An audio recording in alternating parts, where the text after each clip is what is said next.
दोस्तों आज मैं आप सबको बहुत ही बड़ी एप्लीकेशन के बारे में बताना चाहता हूं जो डेली हंट द्वारा बनाई गई है। इस साल डेली लर्न ने IHU स्कॉलरशिप एग्जाम रखा है जिसमें भाग लेकर आप laptop, mobile phone, smart watch भी जीत सकते हैं। तो डिस्क्रिप्शन में दिए गए लिंक पर क्लिक करके जल्दी से स्कॉलरशिप में रजिस्टर कीजिए और पाइए 50 करोड़ की स्कॉलरशिप जीतने का मौका। दोस्तों इसकी सबसे बड़ी खूबी यह है कि पहली बार किसी ने बड़े शहरों के साथ साथ छोटे शहरों और ग्रामीण भागों तक क्वालिटी एजुकेशन पहुँचाने का निर्णय लिया है और यहाँ इंग्लिश के साथ साथ हिंदी माध्यम में भी आप पढ़ सकते हैं। डेली लर्न जल्द ही अपना ऐप भी लाने वाला है जहाँ आपको live class study notes, test series and quiz मिलेगी। तो आप वेट किसका कर रहे हो, जाइए लिंक डिस्क्रिप्शन में दे रखा है और इनाम जीतिए। नमस्कार दोस्तों, मैं रमेश काला। साथियों कक्षा 11 हिंदी साहित्य का वार्षिक परीक्षा का ये प्रश्न पत्र मैं आपको दे रहा हूँ।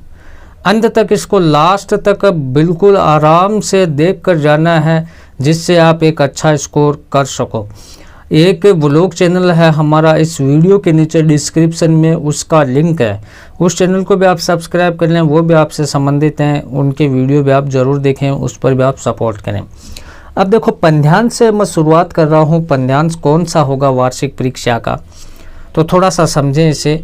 मेरा वेतन ऐसे रानी जैसे गरम तवे पर पानी, एक कसेली कैंटीन से थकन उदासी का नाता है, वेतन के दिन सा निश्चित ही पहला बिल इसका आता है। हर उधार की रीत उम्र सी जो पाई है 100 लौटाने। किसी कर्मचारी का वेतन किस प्रकार का होता है यह आपको बताना था। कर्मचारी का पहला बिल किसको चुकाना पड़ता है, क्यों पड़ता है, उधार लेने के संबंध में क्या क्या नियम प्रचलित हैं, उपयुक्त पद्यांश का शीर्षक आपको बताना है और कोई एक लेखक या कवि का आपको परिचय बताना होगा। अपठित अंश इसमें मिलेंगे, आपको गद्यांश पढ़कर उत्तर देने हैं कि भारतीय धर्म नीति के प्रणेता नैतिक मूल्यों के प्रति अधिक जागरूक थे। उनकी ये धारणा थी कि नैतिक मूल्यों का दृढ़ता से पालन किए बिना किसी भी समाज के आर्थिक व सामाजिक प्रगति की नीतियाँ प्रभावित नहीं हो सकती। उन्होंने उच्च कोटि की जीवन प्रणाली के निर्माण के लिए वेद की एक ऋचा के आधार पर कहा कि उत्कृष्ट जीवन प्रणाली मनुष्य के विवेक बुद्धि से भी तभी निर्मित होनी संभव है। भारतीय धर्मनीति के प्रणेता किस विषय में जागरूक थे और क्यों थे। मनुष्य की विवेक बुद्धि से किसका निर्माण होना संभव है, उत्कृष्ट जीवन प्रणाली कैसे निर्मित हो सकती है। उपयुक्त गद्यांश का आपको शीर्षक लिखना था। सेक्शन सी के क्वेश्चन आप जरूर देखें कि राधा ने कमरे से बाहर आकर अंगड़ाई क्यों ली। हिंदुस्तानी आर्ट का पहला क्रांतिकारी कदम कौन सा था। मकबूल ने बोर्डिंग स्कूल के बारे में क्या लिखा। शरत को किन बातों का शौक था। आप कैसे कह सकते हैं कि बालक शरत अपने स्कूल में प्रतिभाशाली था अथवा बड़ौदा शहर में स्थापित मूर्ति का अपने शब्दों का वर्णन कीजिए। उसके बाद आप देखें साथियों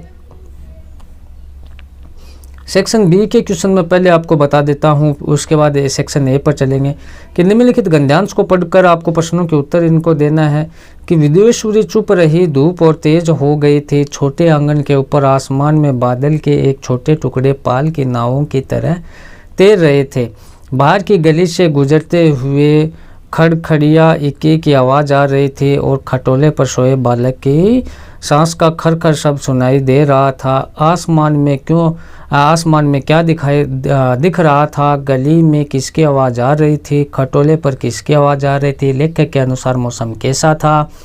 फिर है कि निम्नलिखित पद्यांश को ध्यानपूर्वक पढ़कर पूछे गए प्रश्नों के उत्तर आपको देना है कि लोगों को क्या, लोग तो ये भी कहते हैं कि मगध अब कहने को मगध है, रहने को नहीं, कोई टोकता तक नहीं इस डर से कि मगध में टोकने का रिवाज न बन जाए।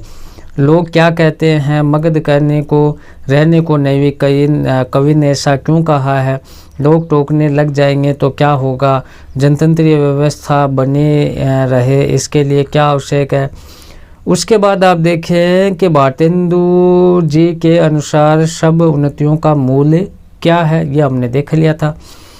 खंड ए के क्वेश्चन आप देखें कि नगर में आयोजित कवि सम्मेलन का एक प्रतिवेदन तैयार करना है। विद्यालय में आयोजित खेल कूद प्रतियोगिता का प्रतिवेदन आपको निबंध लिखना है। मेरा प्रिय कवि, स्वच्छ भारत, पर्यावरण संरक्षण और राजस्थान पर्यटन पत्रकारिता का आपको लेखन लिखना था।